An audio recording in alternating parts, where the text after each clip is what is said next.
والليل إذا عسعس والصبح إذا تنفس فلا أقسم بالخنس الجوار الكنس والليل إذا عسعس والصبح إذا تنفس إنه لقول رسول كريم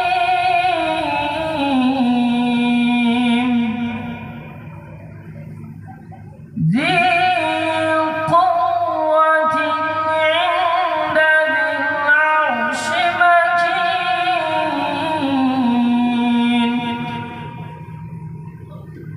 مطاع ثم أمين وما صاحبكم بمجنون ولقد رآه بالأفق المبين وما هو على الغيب بضنين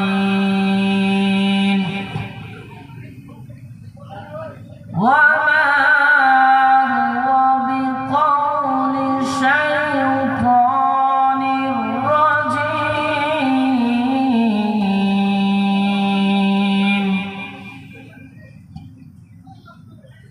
فأين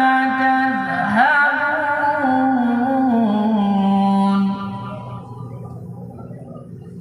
إن هو إلا ذكر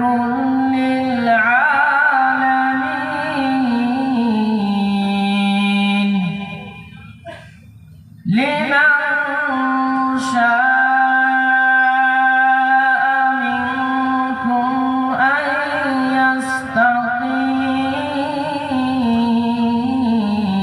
يستقيم وما تشاءون إلا أن يشاء الله رب العالمين وما تشاءون إلا أن يشاء الله رب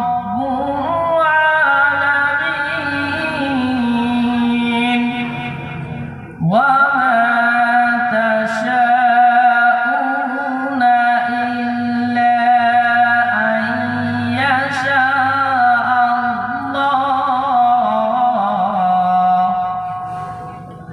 وما تشاءون إلا أن يشاء الله رب العالمين صدق الله العلي العظيم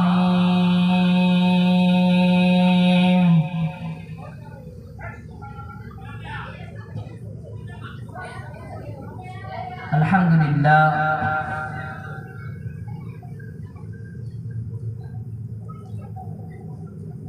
সর্বপ্রথম যারা আমরা জলসা কমিটি এবং জলসা দিয়েছি জলসা নিয়ে উন্মাদ খুশি তাদেরকে বলবো উদ্দেশ্য প্রথম কথা হলো ঠিক হতে হবে। জলসা কোনো উৎসব নয়, যে জলসা একটা উৎসব, আনন্দ উপভোগ করব হই হুল্লার করব, জলসার উদ্দেশ্য কিন্তু ওটা নয়। জলসার উদ্দেশ্য হলো আল্লাহর দ্বীন দুনিয়ার জমিনে কিভাবে প্রতিষ্ঠিত হবে তার পদ্ধতি, তার তরিকা। তো সেই জন্য সকল যারা আমরা আমাদের মাইকের আওয়াজ আমাদের অগ্রসর কালের মধ্যে যাচ্ছে, সকলকে বলবো ভাই, যে জন্য জলসা দিয়েছি উদ্দেশ্যকে আমরা হাসিল করি, উদ্দেশ্যকে আমরা ঠিক করি। আসি, জলসার মজলিস পুরোই ফাঁকা, তো আমরা সকলে দলে দলে এসে আল্লাহর কোরআনের কথা, আল্লাহর নবীর হাদিসের কথা আমরা শুনবো। তাই মেহেরবানি করে করজোরে আপনাদের কাছে দুই হাত জোর করে বলি, আপনারা আসেন, এসে বসেন। ইনশাআল্লাহ আমি গুনাহগার বান্দা সংক্ষিপ্ত আকারে কিছু আলোচনা করব, আপনারা দিনের কথা শোনেন। আল্লাহ এই কথার মাধ্যমে বেশি বেশি আমাকে আমল করার তৌফিক দান করুন এবং এই কথাই যেন সকলের জন্য হিদায়াতের জরিয়া হয়ে যায়। সকলে বলে আমিন।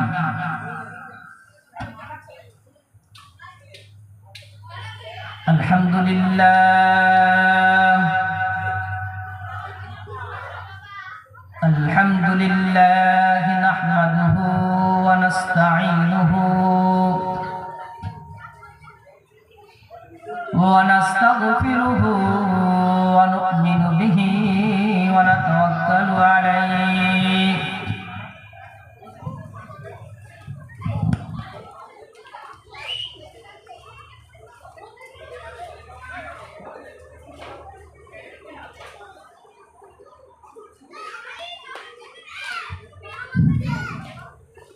বলো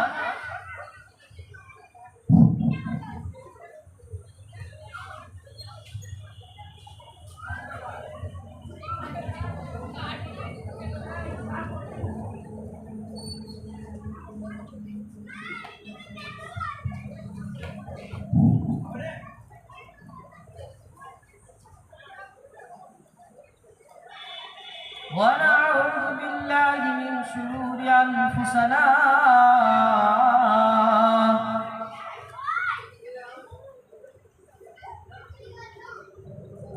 ومن سيئات أعمالنا من يهده الله فلا مضل له ومن يضلله فلا هادي له وأشهد أن لا إله إلا الله وحده لا شريك له وأشهد أن سيدنا ورسولنا وسندنا وحبيبنا ومرشدنا صلى الله تعالى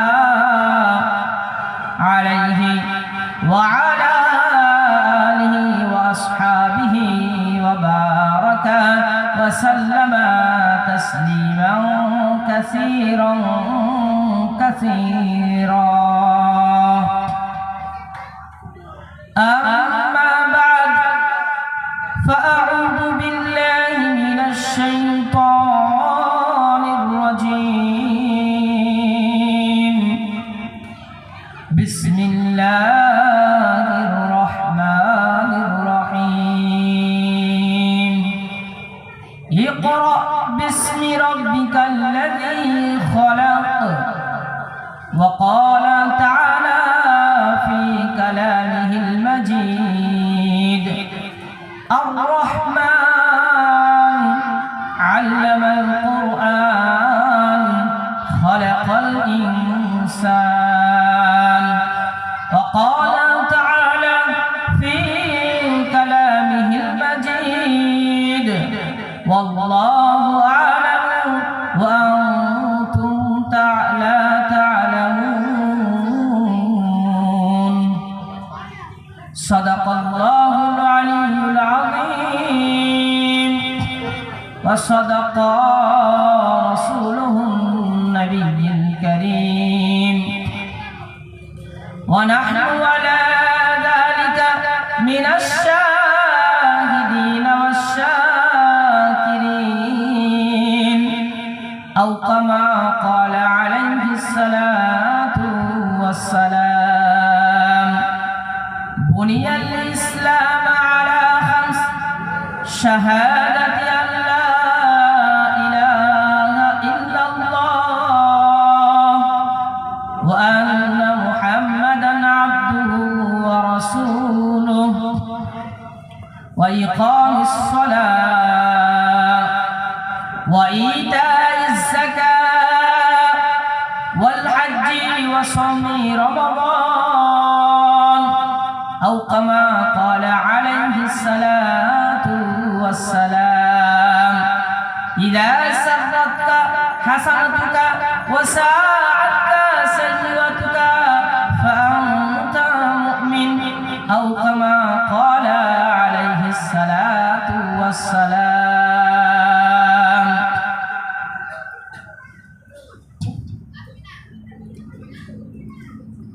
সমস্ত প্রশংসা সেই মহান আল্লাহ তাবারক ওয়া তাআলার, কারণ তিনি একমাত্র প্রশংসার যোগ্য, যিনি তথা তাম বিশ্ব ব্রহ্মাণ্ডের মালিক, যিনি এক অদ্বয় পরমাত্মা, যিনি নিত্য শুদ্ধ বুদ্ধ সর্বজ্ঞ সর্বব্যাপী সর্ববিরাজমান, যিনি সমস্ত ক্ষমতার মালিক, যেনার কুদরতে হায়াত মওত, যিনি রাতকে দিন করতে পারেন, দিনকে রাত করতে পারেন, তথা সুপ্রিম পাওয়ার, তার পাওয়ারের কাছে কারো কোনো পাওয়ার চলবে না। শুকরিয়া কেবল তানারই। তা আমরা সকলে আমাদের অন্তরস্থল থেকে জানাবেন, সকলে বলো আলহামদুলিল্লাহ। তারপরে পরে নবী কলির শিরোমণি তথা ইসলাম জগতের চূড়ামণি, যিনি হলেন বিশ্ব বৈজ্ঞানিক, বিশ্ব দার্শনিক, যিনি একমাত্র বিশ্বের নিখুঁত চরিত্রের নেতা, যাহার চরিত্রের মধ্যে কোনো খুঁত নাই, কোনো সন্দেহ নাই, সন্দেহের কোনো অবকাশ নাই। মক্কার বাতি, মদিনার জ্যোতি, মা আমিনার লাল, আব্দুল্লাহ দুলাল, হালিমার নয়নের তারা, সারায়ে কায়নাত দো জাহানের বাদশা। তিনি এমন এক যুগে আবির্ভাব করেছিলেন, সেই সময়টা ছিল জাহেলিয়াতের যুগ, মূর্খতার যুগ, দাঙ্গা হাঙ্গার যুগ, অজ্ঞতার যুগ। অর্থাৎ মানুষ একটা অন্ধকার জগতের মধ্যে বসবাস করত।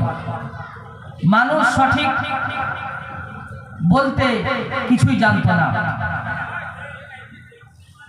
সেই সময় আল্লাহ রাব্বুল আলামিন আল্লাহর হাবিব সাল্লাল্লাহু আলাইহি ওয়াসাল্লামকে আবির্ভাব করলেন, পাঠালেন। তো সেই নবীর শানে আমরা সকলে দরুদ পাঠ করি, সাল্লাল্লাহু আলাইহি ওয়াসাল্লাম।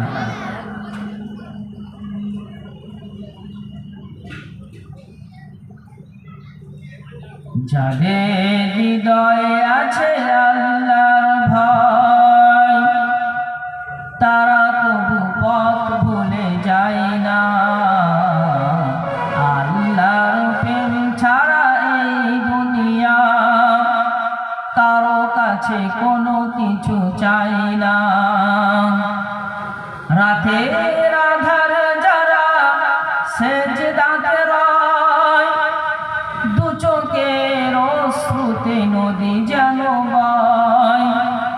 ছলনার হাত ছানি যত আসুক, ছলনার হাত ছানি যত আসুক, পিছনে ফিরো সে তাকাই না। যাদের হৃদয়ে আছে আল্লাহর ভয়, তারা কবু পথ ভুলে যায় না। আল্লাহর প্রেম ছাড়া এই দুনিয়া কারো কাছে কোনো কিছু চাই না। আল্লাহুম্মা সাল্লি আলা সাইয়্যিদিনা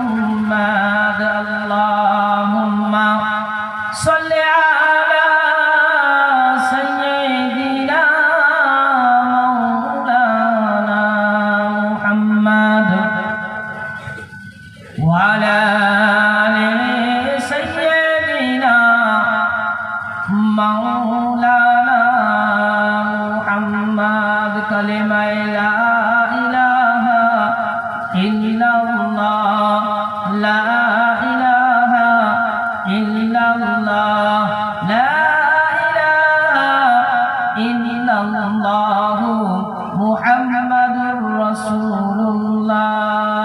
আল্লাহুম্মা সাল্লি আলা সাইয়্যিদিনা মাওলানা মুহাম্মাদ ওয়া আলা আলি সাইয়্যিদিনা মাওলানা মুহাম্মাদ।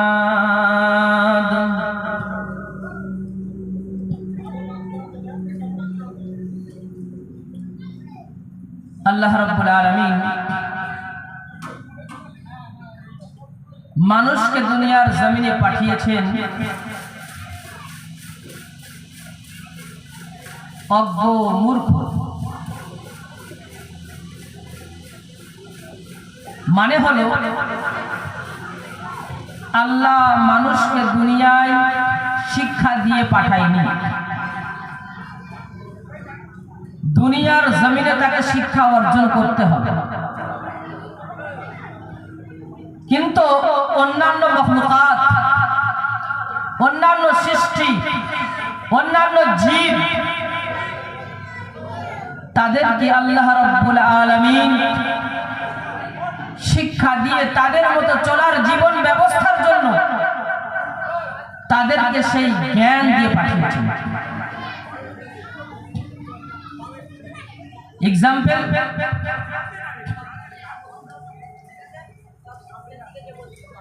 মানুষ মূর্খ, অন্যান্য সৃষ্টি জগৎ হিদায়াত প্রাপ্ত, অর্থাৎ তাদের মধ্যে সেই জ্ঞান শিক্ষা আছে। যেমন একটা মুরগি খাবেন, একটা ডিম কতদিন চালে, মানে তাওয়া দেয় 21 দিন। 21 দিন একটা মুরগি ডিম বাচ্চা ফুটার পরে ওই মুরগির বাচ্চা তার মাকে কিন্তু চেনে, ওই মুরগির বাচ্চা তার দুশ্মনকেও চেনে আর বন্ধুকেও চেনে। মানে যদি ওই মুরগির বাচ্চা সাথে সাথে বিড়ালকে দেখে ফেলে, কিন্তু ও জানে আমার দুশ্মন।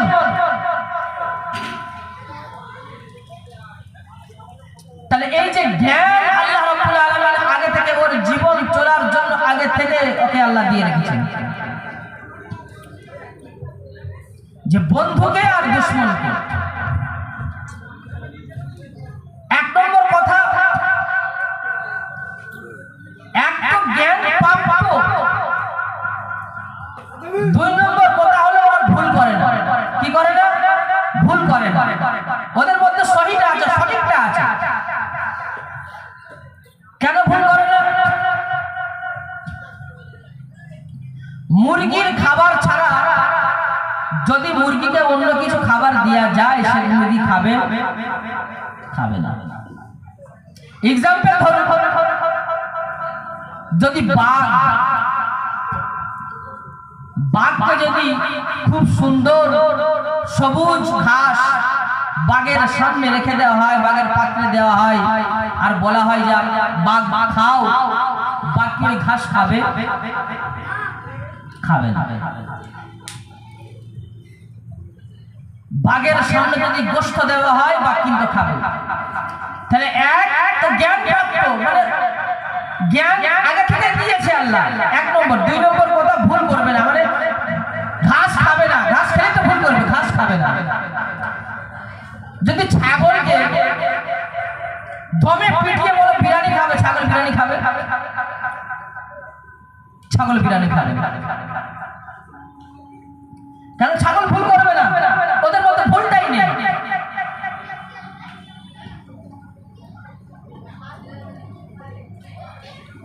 একটা আম গাছে কোনদিন কাবরাঙা হবে, জাম হবে, উচ্ছে গাছে পটল হবে, তাহলে ওরা কি করবে না? ভুল করবে না। ওদের যেভাবে আল্লাহ তৈরি করেছে ওরা সেইভাবে চালাতে থাকবে। ওদের শিক্ষা অর্জনের দরকার নাই। কিন্তু মানুষকে আল্লাহ মূর্খ বানিয়েছেন এই জন্য মানুষ স্বীকার করবে আল্লাহর সামনে, আল্লাহ আমরা মূর্খ, অজ্ঞ, গুনাহগার। আল্লাহ আমরা শিখতে চাই, আল্লাহ তোমার দেওয়া দ্বীনকে আমরা জানতে চাই।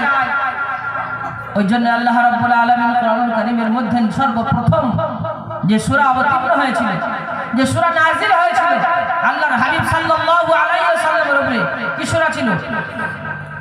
ইকরা বিসমি রাব্বিকাল্লাযী খালাক। পড়ো তোমার রবের নামে। তাহলে প্রথম মানুষ যদি বলে যে দিন শেখার কোনো ব্যাপারই নয়, এক নম্বর সে তার যুক্তি অনুযায়ী, তার বিবেকের বুদ্ধি অনুযায়ী সে ভুল করলো, ভুল কথা বললো, ভুল করলো। কেন? দিন শেখার ব্যাপার আছে, দিনকে শিখতে হবে, আল্লাহকে জানতে হবে। যদি বলে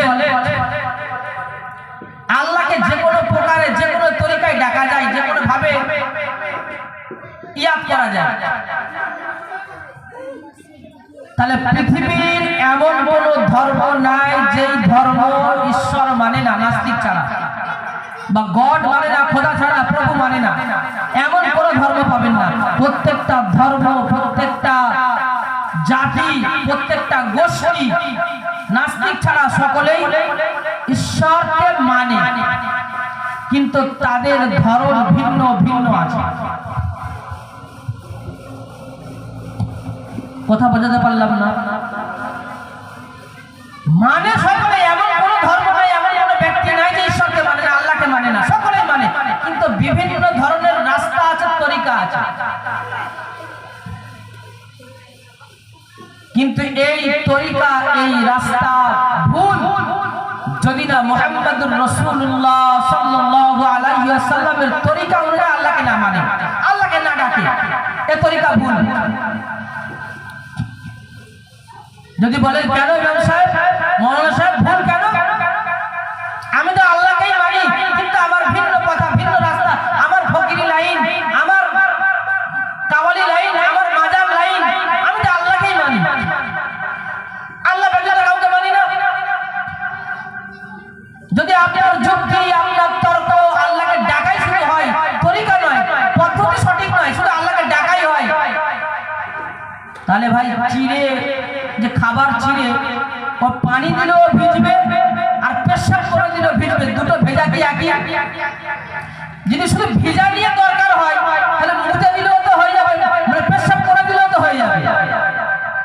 আপনি কি খাবেন? পেশাব করার চিড়ে কি আপনি খাবেন? খাবেন না।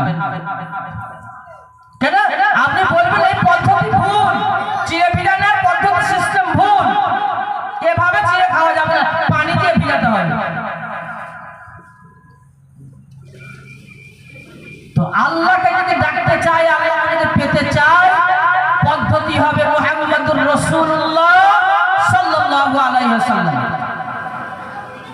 এই পদ্ধতি ছাড়া দ্বীনকে যে ফলো করবে, ইসলামকে যে মেনে চলবে, সে গুমরা গুমরা গুমরা পথভ্রষ্ট।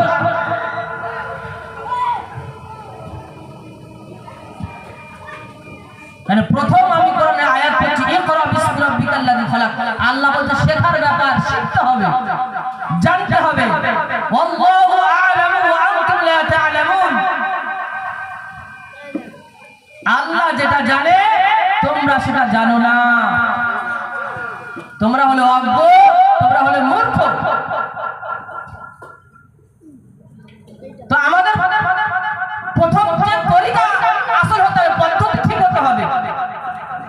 যদি পদ্ধতি ভুল হয়, ইবাদত পুরো ভুল, আল্লাহকে ডাকাই পুরো ভুল, ইবাদত জিন্দেগি পুরো বেকার।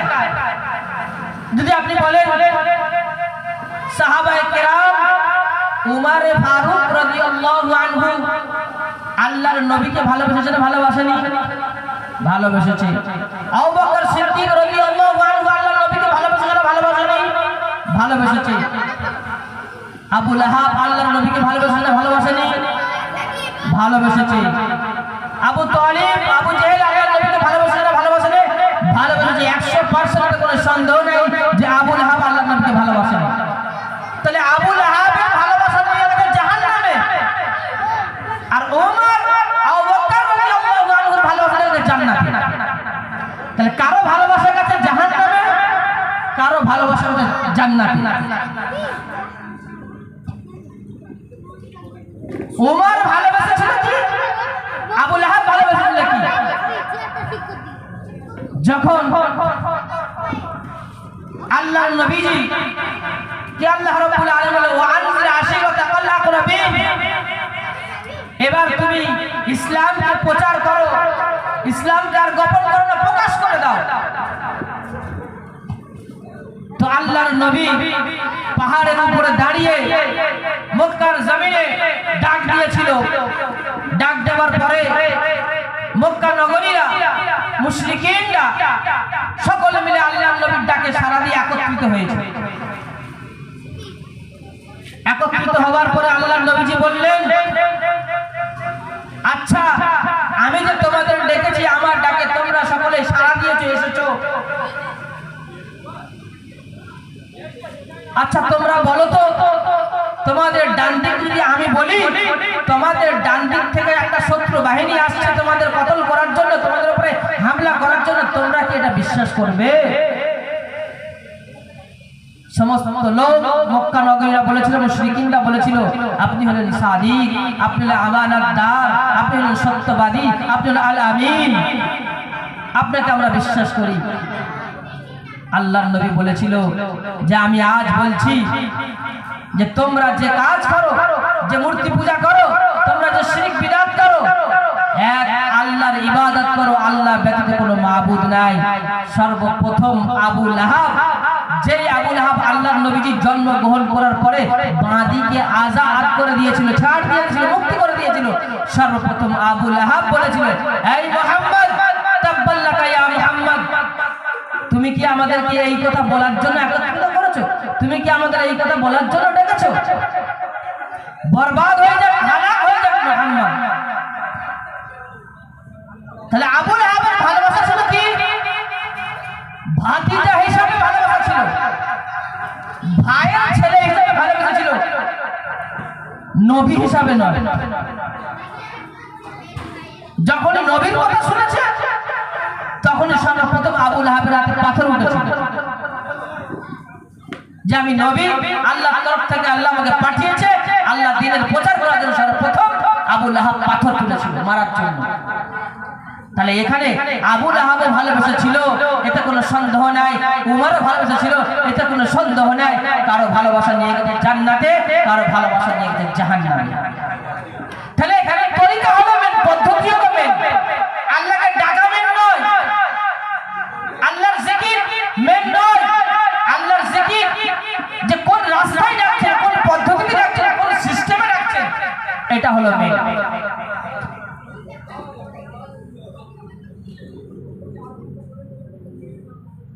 আমরা দ্বীনের শিক্ষা না অর্জন করে আমরা আল্লাহর নবীর দ্বীনের উপরে না চলে, আমরা এখন বর্তমান যে পরিস্থিতি, বর্তমান যে সমাজ, বর্তমান যে মানুষের চিন্তা চেতনা ভাবনা, এই চিন্তা চেতনা ভাবনা হলো এটাই যে দ্বীনকে আমি আমার মতো চালাবো, ইসলামকে আমি আমার মতো করে চালাবো। এই চিন্তা ভাবনা, এই চেতনা আপনার বাতিল বাতিল বাতিল। এই চিন্তা চেতনা নিয়ে আপনার ইবাদত, আপনি গুমরা হবেন হবেন হবেন 100% গুমরা। যদি ইসলামকে আপনার মতো আপনি চালাতে চান, ইসলাম চলবে কোরআনের বিধান অনুযায়ী, আল্লাহর হুকুম অনুযায়ী, ইসলাম চলবে আল্লাহর নবীজির হাদিস অনুযায়ী। ইসলামকে আপনি আপনার মতো চালাতে পারবেন না। গায়ের জোরে দুনিয়ায় ওস্তাদি দেখানো যায়, কিয়ামতের দিনে নয়, আখিরাতে নয়, কবরেতে নয়।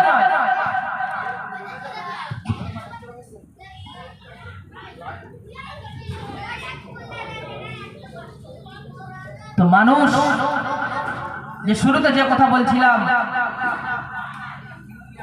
মানুষকে শিক্ষা অর্জন করতে হবে, মানুষকে দিনের জ্ঞান হাসিল করতে হবে। দিনের জ্ঞান বিহীন, দিন বোঝা বিহীন আমাদের ইবাদত বান্দেগী কিন্তু আল্লাহর কাছে কবুল ও মঞ্জুর হবে না। আসলে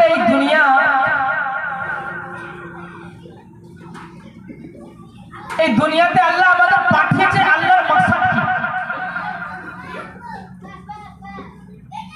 আল্লাহর উদ্দেশ্য কি, আল্লাহর মনসা কি? আল্লাহ কোরআনুল কারীমের মধ্যে বলেন, ওয়া খালাকতুল জিন্না ওয়াল ইনসা ইল্লা লিয়াবুদুন। আমি এই দুনিয়ার মধ্যে দুই জাতিকে পাঠিয়েছি, এক হলো মানব জাতি, এক হলো জিন জাতি।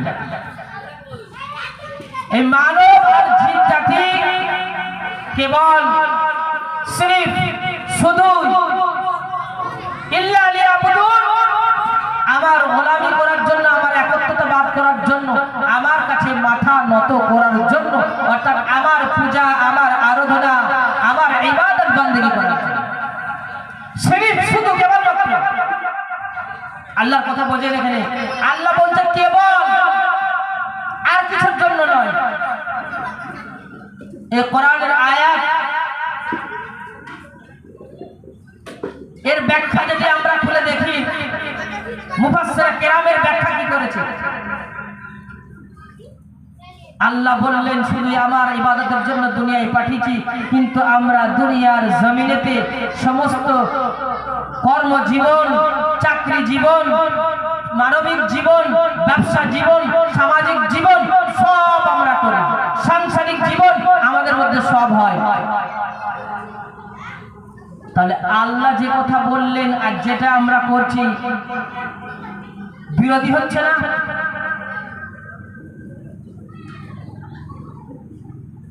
হ্যাঁ, তবে আল্লাহর নবীজির দ্বীন যদি আমরা বুঝি, কথাটা বিরোধী লাগবে না। আমাদের কর্মজীবন, আমাদের সামাজিক জীবন, আমাদের সাংসারিক জীবন, আমাদের পারিবারিক জীবন সব কিছু ইবাদতের মধ্যে গণ্য হবে যদি আমরা আমার হাবিব সাল্লাল্লাহু আলাইহি ওয়াসাল্লামের দেওয়া দ্বীনের উপরে চলি। আমার কাজটা হবে, আমার সফলতা কামিয়াব আমার ইবাদত, আমার সংসার করাটা হবে আমার ইবাদত, আমার বাল বাচ্চাকে মানুষ করাটা হবে আমার ইবাদত। উত্তম সন্তান যে তার পরিবারের জন্য, যে তার সন্তান বিবির জন্য অধিক পরিমাণে খরচ করে, উত্তম সদকা। আল্লাহ নবী বললেন উত্তম সদকা। তো ইবাদত তখনই হবে, মুফাসসির কেরাম বলছেন ইবাদত তখনই গণ্য হবে ওই ব্যক্তিটার জীবন যদি আল্লাহর নবীর রাস্তায় চলিত হয়। না হলে সকাল হবে, সন্ধ্যাও হবে, আমার দিন কাটবে, রাত চলে যাবে, কিন্তু এই দিন, এই রাত, এই সংসার, এই সামাজিক জীবন, এই পারিবারিক জীবন আমার জন্য গুনাহের কারণ হয়ে দাঁড়াবে, ইবাদত হবে না, গুনাহের কারণ হয়ে দাঁড়াবে। যদি পদ্ধতি না ঠিক থাকে, সিস্টেম না ঠিক থাকে, তরিকা না ঠিক থাকে, এই পদ্ধতি, এই তরিকা, এই সিস্টেম আমাদের ঠিক করতে হবে।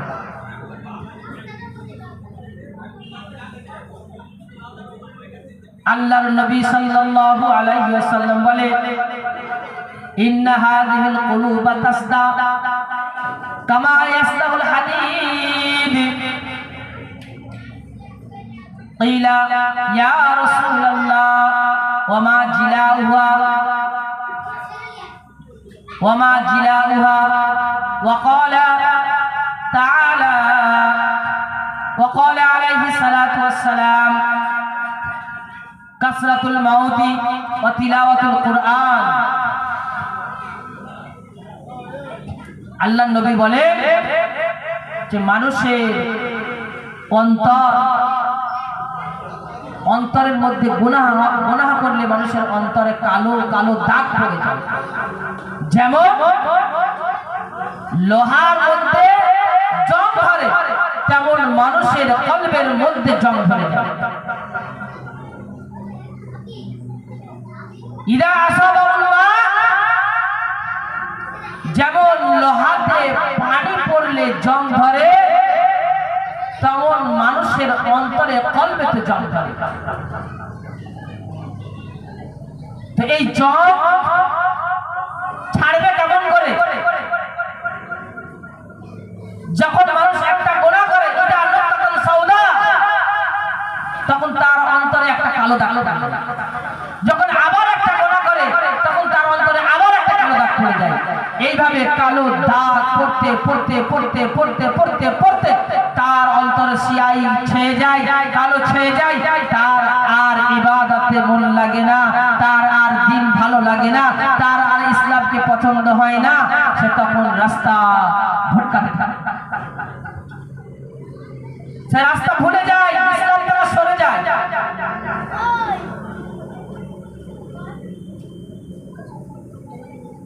এই গুনাহ ছাড়াতে গেলে আমাদের, এই গুনাহ থেকে বাঁচতে গেলে আমাদের কি করতে হবে? আল্লাহর নবীজি বলেন, কাসরাতুল মাউতি তিলাওয়াতুল কুরআন,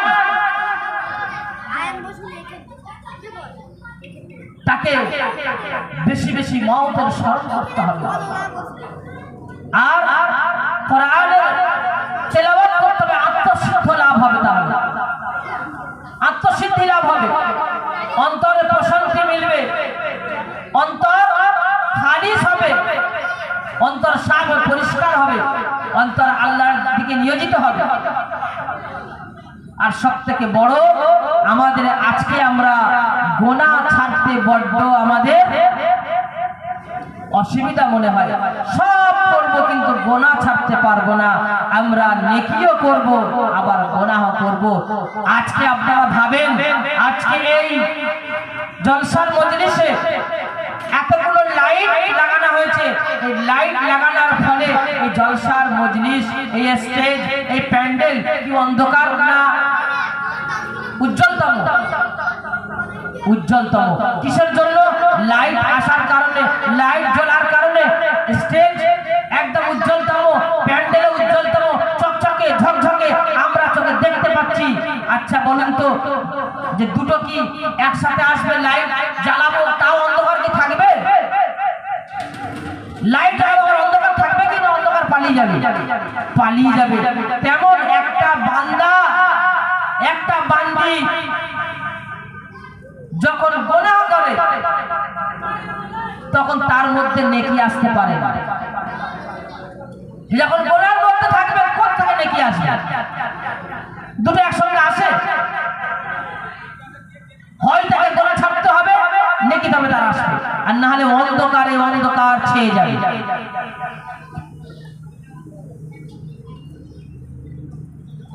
গুনাহ থেকে বাঁচার উপায় কি? গুনাহ থেকে বাঁচার উপায়, সর্বপ্রথম আমি কয়েকটা পয়েন্ট বলবো আপনাদেরকে। যদি আমরা আমাদের জীবনকে সুন্দর সফলভাবে আল্লাহর দ্বীনের উপরে চালাতে চাই এবং জান্নাত হাসিল করতে চাই, জান্নাতের হকদার হতে চাই, সর্বপ্রথম করণীয় হলো গুনাহকে ত্যাগ করা, গুনাহ থেকে বেঁচে থাকা। গুনাহ একাকিত্বতে গুনাহ হয়, প্রচুর গুনাহ হয়। সর্বপ্রথম কি করতে হবে? একাকিত্ব, একাকী। আজ বর্তমান পরিস্থিতি, বর্তমান যে অবস্থা, এই অবস্থার উপরে দাঁড়িয়ে, এই অবস্থার ভিত্তিতে গুনাহ আমাদের কাছে এমন একটা জিনিস যে গুনাহ একদম মামুলি ব্যাপার, গুনাহ পুরো ইজি, মারাত্মক মারাত্মক জঘন্য পর্যায়ের গুনাহ। সেই গুনাহ আমাদের কাছে আজকে ইজি। আজকে বর্তমান ইন্টারনেটের জামানা, মোবাইলের জামানা, টেকনোলজির জামানা, এই জামানাতে আমরা বসবাস করছি, এই জামানার মধ্যে আমরা রয়েছি। আপনি আপনার মোবাইলে রাত্রে শুয়ে একা শুনছেন, একাকিত্ব ভাবে আছেন, আপনি মন চায় ভিডিও দেখছেন, মন চায় যা বলছেন মোবাইল আপনাকে তাই দেখাচ্ছে, যা মন চায় মোবাইল আপনি তাই দেখতে পাচ্ছেন। যখন মোবাইলে আপনি বিভিন্ন রকমের নাট্য, সিনেমা, যাত্রা, নেংটা, উলঙ্গ ছবি যতক্ষণ আপনি দেখবেন, তো আপনার দ্বারাই গোনা ছেয়ে যাবে, গোনা ভরে যাবে, গোনা থেকে বাঁচার আপনার রাস্তা খুঁজে পাওয়া যাবে না। আপনি সাময়িক মুসলমান রাতে জন্মগত মুসলমান হিসাবে মুসলমানের ঘরে জন্ম নিয়েছেন বলেন আপনি মুসলমানের বেশ ধারণ করে আছেন, প্রকৃত কিন্তু আপনি হাকিকাতে আপনি ভিতরে মুসলমান আছে কি বড় জানা বড় মুশকিল। কেন? আমরা তো জন্মগত মুসলমান, বাপের দেওয়া মুসলমান, দাদুর আনা মুসলমান, দাদুর থেকে পেয়েছি, মুসলমান ঘরে এসেছি।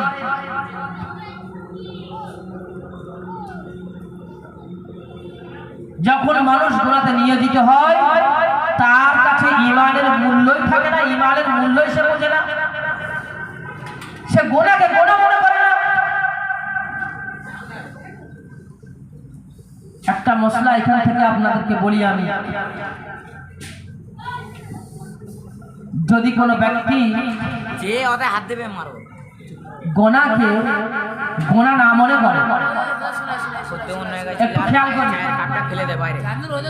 যদি কোনো ব্যক্তি গোনাকে গোনা না মনে করে, গোনা করেছে, ভালো করে বোঝেন, গোনা করেছে, কিন্তু সে গোনাকে গোনা মনে করে, মানে এটা হয়, এটা চলে, এটা কোনো আবার ব্যাপার নাকি।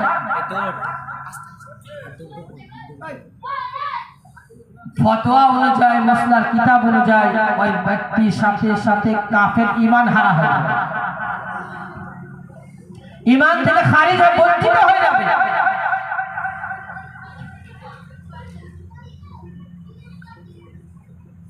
এক্সাম্পল আপনি বুঝাই, রাস্তা থেকে কোনো এক খুব সুশ্রী, দেখতে শুনতে খুব ভালো, ফিটফাট জোয়ানি যুবতী মেয়ে, সুন্দর এক পোশাক পরিধান করে রাস্তায় হেঁটে যাচ্ছে, আর আমরা ভ্যাল ভ্যাল করে চেয়ে আছি, তাকিয়ে আছি, আর একজন এসে বলছে আরে এটা তো গুনাহের কাজ, আর আমি তাকে পট করে বললাম আরে এই জোয়ান বয়সে একটু ওইসব হয়, এই দেখা জায়েজ আছে, জোয়ান বয়সে কি আছে দেখা জায়েজ আছে। আল্লাহর কসম ও ঈমান হারা হয়ে গেছে, ওই ঈমান থেকে বঞ্চিত হয়ে গেছে, তাকে দ্বিতীয়বার কলেমা পড়ে মুসলমান হতে হবে। যদি দ্বিতীয়বার কলেমা পড়ে মুসলমান না হয়, ওই অবস্থায় মরলে আল্লাহর জান্নাত তার জন্য হারাম। কেন? গোনাকে গোনা মনে করছে না, গোনাকে গোনা মনে করতে হবে। আর আসল আমাদের সমাজ, আমরা গোনাকে গোনা মনে করিনি, মনে করি সপ্তাহে একদিন শুক্রবার নামাজে যাব, আল্লাহর কাছে দুই হাত ধরে মোনাজাত করে পালিয়ে আসবো, মানে আমরা নিজেকে শিয়ানা মনে করে আল্লাহকে বোকা মনে করি। আল্লাহ কিছু বোঝে না, আমরা সব বুঝি, নাটকের ভঙ্গি করে অভিনয় করে দুই হাত ধরে ইমাম সাহেবকে দিয়ে মোনাজাত করাবো, ইমাম সাহেব দোয়া করে দেন,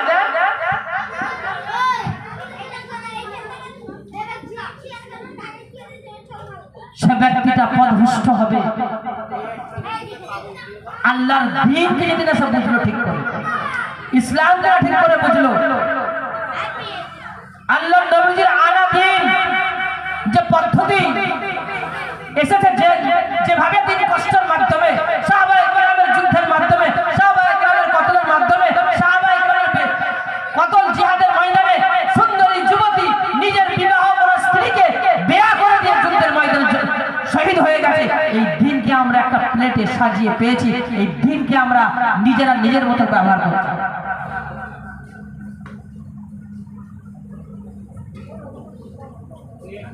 তো এই দিন খুব কষ্টের মাধ্যমে বাপদান এসেছে, আল্লাহর নবী খুব কষ্টের মাধ্যমে দিনকে নিয়ে এনেছে। আমরা তামাশা না করি, ইসলামকে নিয়ে তামাশা না করি। এই ওয়াজ, এই মাহফিল, এই প্রোগ্রাম, এখান থেকে আমাদের শিক্ষা দেয় যে এই মাহফিল থেকে আমাদের শিক্ষা হলো প্রকৃত আল্লাহর দ্বীনকে আমরা প্রতিষ্ঠিত করব, প্রকৃত আল্লাহর দ্বীনকে আমরা জানবো, প্রকৃত আল্লাহর দ্বীনের প্রতি আমরা মেনে চলবো।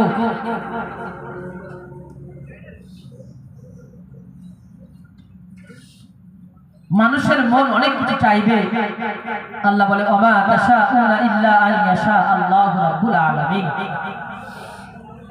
মানুষ অনেক কিছু ভাবনা করবে, এই ভাবনা যদি আল্লাহ আমি না চাই তোমার ভাবনা কোনোদিন পুরো হবে না। হ্যাঁ, তবে এই মানুষকে যে শুরুতে বলছিলাম যে আল্লাহ রাব্বুল আলামিন মূর্খ করে পাঠিয়েছেন, শিক্ষা অর্জনের দরকার আছে, শিক্ষা করার দরকার আছে। কেন শিক্ষা করতে হবে?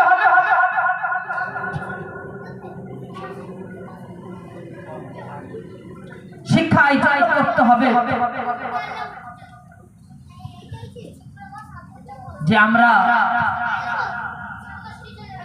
আমাদের মধ্যে ভুলও করার ক্ষমতা আছে আর ঠিকও করার ক্ষমতা আছে। বুঝতে পারলাম না? মানে আমরা ঠিকও কাজ করতে পারি, ভুলও কাজ, এই সালাহিয়াত, এই যোগ্যতা আমাদের মধ্যে আছে। আমরা ভুলও কাজ করতে পারি, ঠিকও কাজ করতে পারি। কিন্তু ফেরেশতাদের মধ্যে ভুল করার যোগ্যতা আছে, গুনাহ করার যোগ্যতা আছে। গুনাহ করার যোগ্যতা নেই। ফেরেশতারা গুনাহ করে কি? গুনাহ করে না। তাহলে ফেরেশতাদের মধ্যে ওই যোগ্যতাই আল্লাহ দেয় না, কিন্তু মানুষের মধ্যে ভুল এবং ঠিক করার যোগ্যতাই আল্লাহ দিয়েছে। ওই জন্য তো ফেরেশতার থেকে আল্লাহর কাছে মানুষ না। কোন মানুষ দাবি? যে মানুষটা ভুল করার পরে, গুনাহ করার পরে আল্লাহর কাছে খালিস নিয়তে প্রকৃত অর্থে চোখের পানি অন্তর তার কেঁপে ওঠে, চোখ থেকে পানি টস টস করে গড়িয়ে পড়ে যে আল্লাহ আমি লজ্জিত, আমি গুনাহগার, আমি পাপী, আমি অবশ্যই আমার নফসের উপরে জুলুম করেছি, অত্যাচার করেছি, আমি ব্যভিচার করেছি, আমি বহু ধরনের গুনাহ করেছি, আমার দ্বারা এই গুনাহ হয়েছে। পরওয়ারদিগারে মালিক ক্ষমা করে দাও।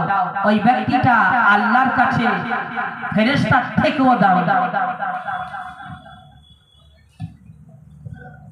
আচ্ছা, ফেরেশতা থেকে আমাদের দামি কেন হবে? আরেকটা এক্সাম্পল আমি দিলাম, উদাহরণ দিলে বোঝা যাবে।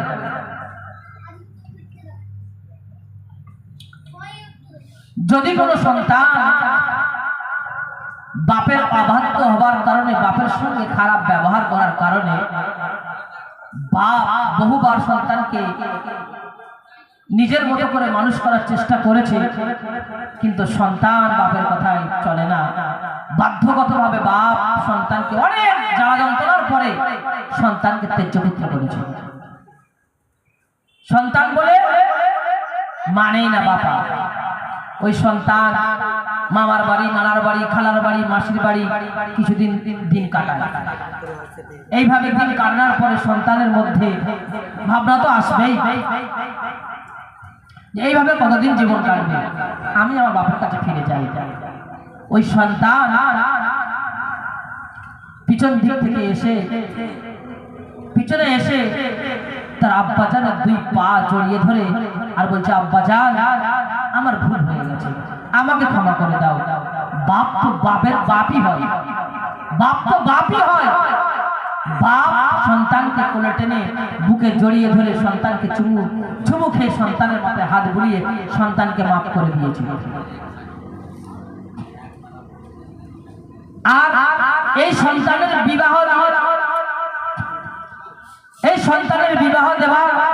বিবাহ দিলে কি হয়? নতুন একটা সম্পর্ক তৈরি হয় না?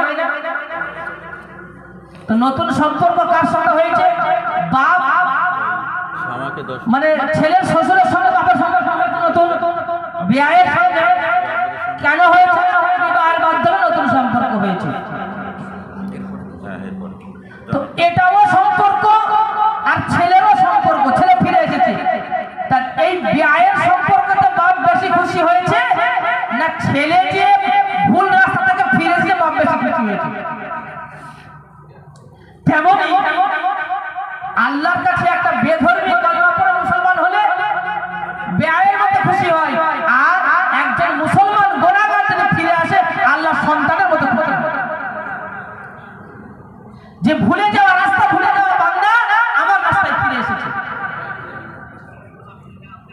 তাহলে একজন মুমিনের একজন তওবা করার মর্যাদা কত আল্লাহর কাছে, ফেরেশতার থেকেও।